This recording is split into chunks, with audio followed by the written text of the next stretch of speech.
Assalamualaikum warahmatullahi wabarakatuh. Mari ngaji kajian manaqib babat Jepara Selendang Sutra Jawa.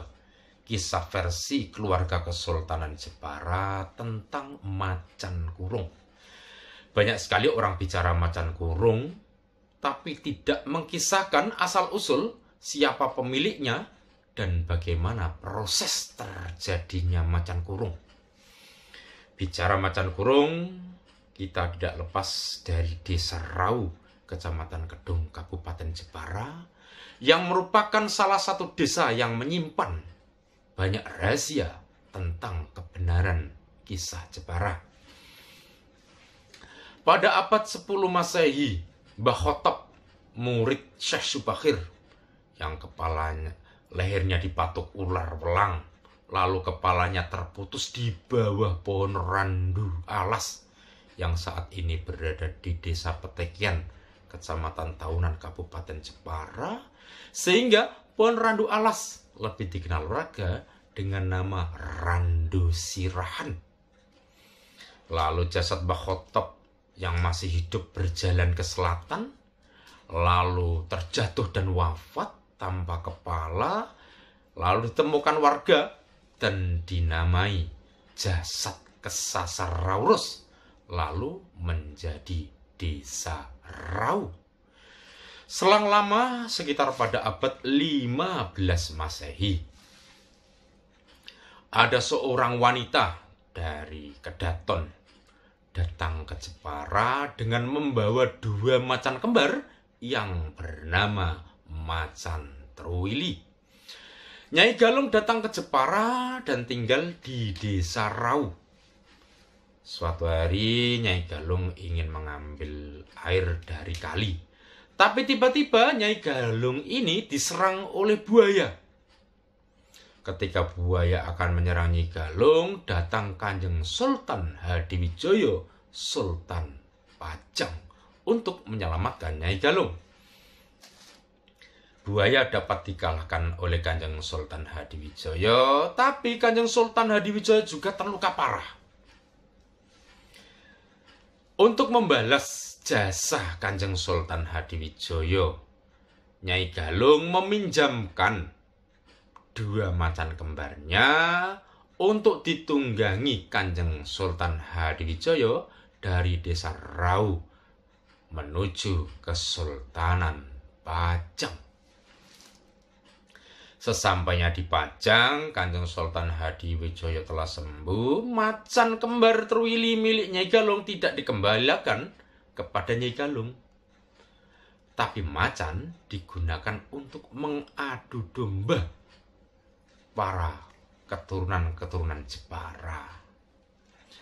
Yang perlu difahami, Jepara tidak bermusuhan dengan Kesultanan Jipang yang dipimpin oleh Arya Penangsang, tapi Jepara punya masalah besar dengan Kesultanan Pajang yang dipimpin Kanjeng Sultan Hadiwijaya.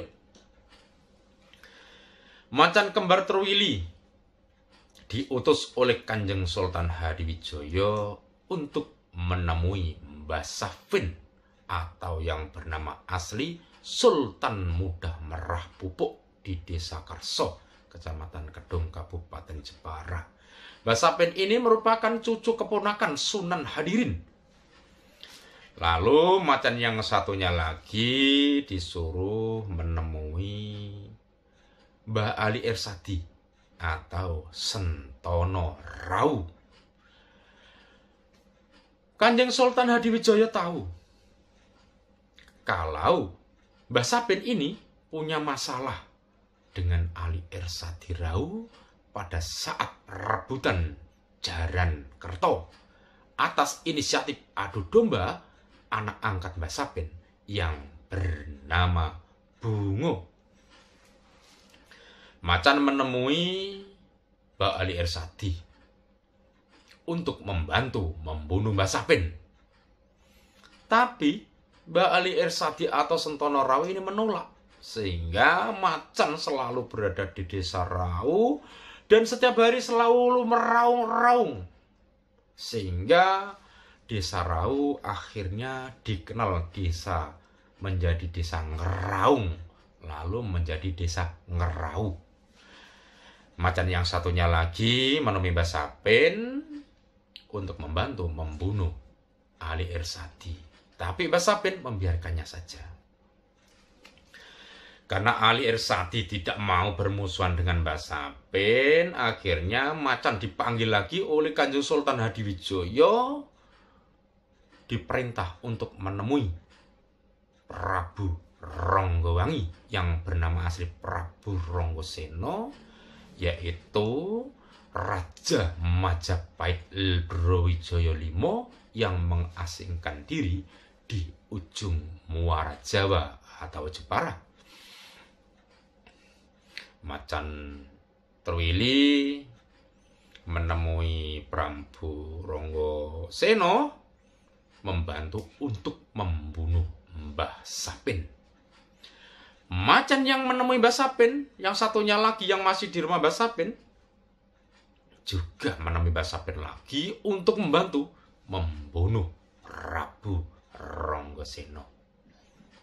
Akan tetapi, antara Prabu Ronggoseno dengan Mbah Sapin ini bersahabat sebagai sama-sama muridnya Kanjeng Sunan Kalijaga. Lalu Mbah Sapin berkata kepada Macan, "Hai Macan, siapapun pemilikmu, maka akan bertubuh hitam." Karena yang memiliki Macan tadi bukan Sultan Hadiwijoyo, tetapi Mbah Galung yang tinggal di sawah Desa Rau, akhirnya tubuhnya menjadi menghitam. Lalu Mbah Galung malu, lalu mencari keong yang sangat besar sebagai tempat sembunyi.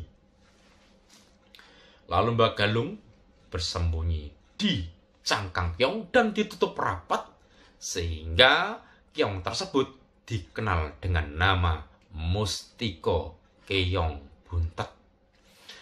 Mustiko Keong Buntet dan Nyai Galung tinggal di Desa Rau yang saat ini makamnya berada sekitar 100 meter dari lapangan sepak bola Desa Rau ke utara. Lalu Macan yang menemui Kanjeng Prabu Ronggoseno atau Prabu Ronggowangi di Desa Pengkol, Kecamatan Jepara, Macan ditangkap. Lalu Macan yang di tempat Mbah Sapin mengejar Prabu Ronggoseno untuk menyelamatkan temannya yang ditangkap, tapi kedua-duanya ditangkap oleh Prabu Ronggoseno dan dikurung sampai mati, mengering dan memfosil menjadi batu, sehingga dikenal dengan nama Macan Kurung. Demikian sekilas tentang asal-usul Macan Kurung, pemiliknya, dan proses terjadinya. Versi keluarga Kesultanan Jepara. Kita ketemu lagi masih dalam babat Jepara Selendang Sutra Jawa. Assalamualaikum warahmatullahi wabarakatuh.